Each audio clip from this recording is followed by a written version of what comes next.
Hai guys, selamat datang ke SRTV. So sekali lagi untuk video ini kita akan membincangkan mengenai perlawanan sejarah di sebalik di antara kedua pasukan ini iaitu Melaka United akan menentang Sabah FC pada 5 April 2022 di Stadium Hang Jebat.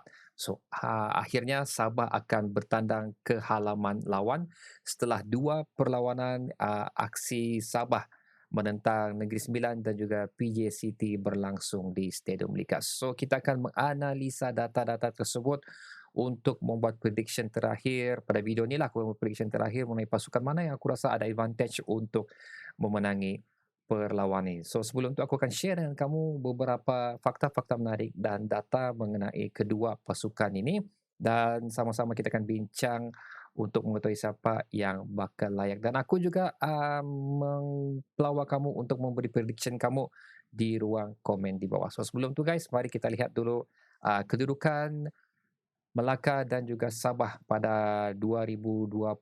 Kalau kita tengok di sini kedudukan di antara kedua pasukan ini tidak jauh beza sebenarnya. Berada di tanggal 8 dan 9. Dan sebenarnya kalau Melaka tidak kena deduct point sebanyak 3, dia orang akan berada di tangga ke-7 lah. Ini adalah akibat daripada Melaka tidak membayar gaji pemain dia orang. So badan berkuasa, aku rasa FAM lah tu kali, bertindak untuk menghukum Melaka United dengan memotong sebanyak 3 mata, membuatkan Melaka jatuh dan ke tangga ke-8. Dan ini adalah kedudukan terkini di antara kedua pasukan, di mana kita tengok Sabah telah menang satu dan juga kalah pada satu perlawanan, di mana Melaka belum lagi mencatat sebarang kemenangan di sepanjang dua perlawanan ni. So adakah kemenangan pertama mereka akan bertemu Sabah? Itu yang kita akan bincangkan lah, sama ada mereka layak ataupun tidak. Dan di sepanjang perlawanan ni, Sabah telah membuat sebanyak 3 gol dan Melaka sebanyak walaupun Melaka sebenarnya ada 1 gol, tapi daripada kedua perlawanan Melaka sebelum ni, 1 gol yang mereka perolehi adalah on goal daripada pasukan lawan. So basically belum ada pemain Melaka lagi yang berjaya membolos gawang lawan pasukan mereka di kedua perlawanan yang mereka telah lalui. So ini adalah sedikit data mengenai di antara kedua pasukan ni, di mana kalau kita tengok 4 perlawanan telah mereka lalui, itu daripada 4 tu 3 Liga Super dan 1 FA Cup, dan di antara kedua ni Sabah mempunyai sejarah keputusan perlawanan yang lebih baiklah, di mana dia orang telah menang 2 perlawanan dan mempunyai kelebihan sebanyak 2 gol. Tapi ada dua lagi fakta yang kita kena kongsi dan lihat di sini ialah sekiranya bila Sabah bertandang ke Stadium Hang Jebat, mereka belum mencatat lagi sebarang kemenangan di Stadium Hang Jebat. So maksudnya sekiranya Melaka beraksi di stadium diorang sendiri, so diorang punya benteng pertahanan tu kira macam kubu Eva Mosa lah. So agak sukar untuk Sabah menembusi gawang mereka di semenjak 4 perlawanan terakhir ni. Dan satu lagi adalah perlawanan terakhir mereka adalah dimenangi oleh Melaka United, dan ini adalah sejarah keputusan perlawanan di antara kedua pasukan. Kalau kita tengok macam itu, FA Cup adalah last perlawanan mereka. Macam tadi, ini adalah perlawanan away. Sabah kalah 2-1 pada perlawanan tersebut. Dan bila kita tengok Melaka bertandang ke Stadium Likas, perlawanan tu nampak agak hebat lah, di mana ada banyak gol dilakukan. Itu pada uh, pusingan kedua di antara kedua pasukan ni, Sabah menang 3-1, dan juga pada 13 hari bulan 3 2021, kalau kita tengok itu Sabah menang sebanyak 3-2 pada perlawanan tu. Dan sekali lagi bila kita tengok bila masa Sabah bertandang ke Stadium Hang Jebat, agak sukar untuk Sabah memenangi perlawanan tu, dan keputusan terbaik adalah seri, itu pun sebanyak 1-1.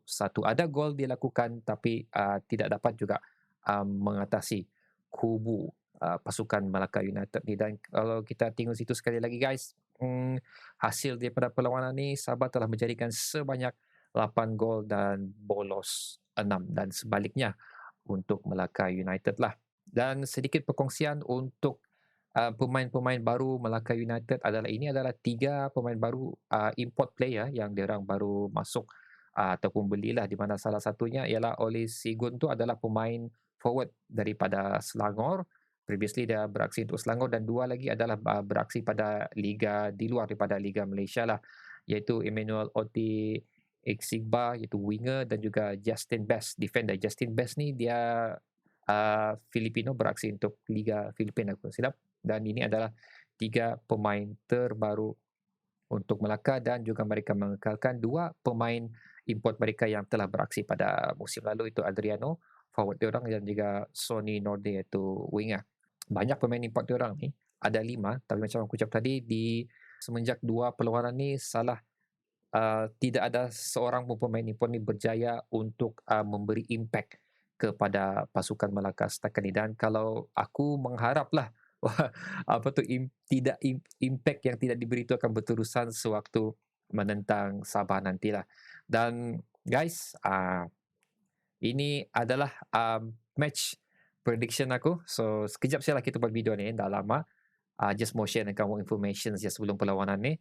So prediction yang aku bagi ni adalah berdasarkan keputusan aku sendiri, hasil daripada data-data yang sudah aku share daripada kamu tu. Again, Sabah lebih mengungguli perlawanan ini dengan memenangi 2 perlawanan. Walau bagaimanapun Sabah telah tewas pada perlawanan terakhir, dan satu lagi Sabah tidak pernah menang di Stadium Hang Jebat. So sebelum aku bagi prediction kamu, aku share dengan kamu terlebih dahulu 2 keputusan yang telah kedua-dua pasukan Sabah dan juga Melaka telah lalui, di mana Sabah kalah pada Negeri Sembilan dan juga menang untuk menentang PJ City dua-dua di home ground di Stadium Likas, manakala Melaka pula diorang away, dua match ni diorang away, finally menentang Sabah, diorang kembali ke Stadium Hang Jebat, di mana PJ City diorang menang sebanyak diorang kalah sebanyak 1-0 sahaja. So itu benda yang kita kena consider.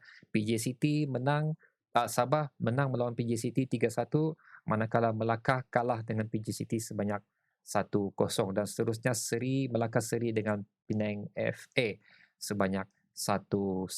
So kalau prediction aku, nampaknya aku lebih kepada Sabah FC dengan history di sebalik kedua pasukan ni. Macam-macam tadi, dia tampak lebih hebat kepada pasukan Sabah dengan corak permainan dia orang, especially waktu menentang Negeri Sembilan tu not bad juga sebenarnya, tapi masalahnya waktu tu penalti tidak skor, dan juga beberapa percubaan yang cukup cantik daripada bahagian hadapan Sabah tidak berjaya membolosi gawang.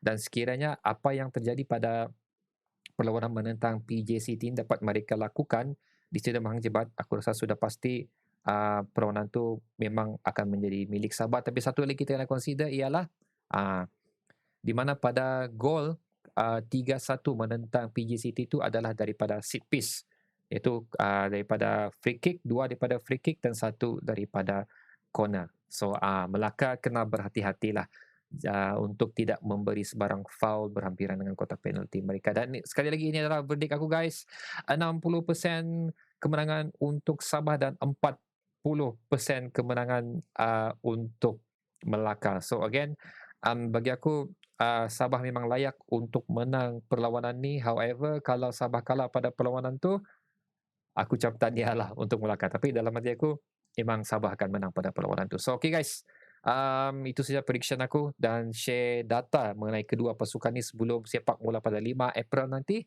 Jangan lupa sila beri prediction kamu lah, apa pendapat kamu tentang perlawanan ni dan siapa yang akan menang. So di situ kita akan discuss. So sehingga kita berjumpa lagi pada video yang akan datang. Assalamualaikum.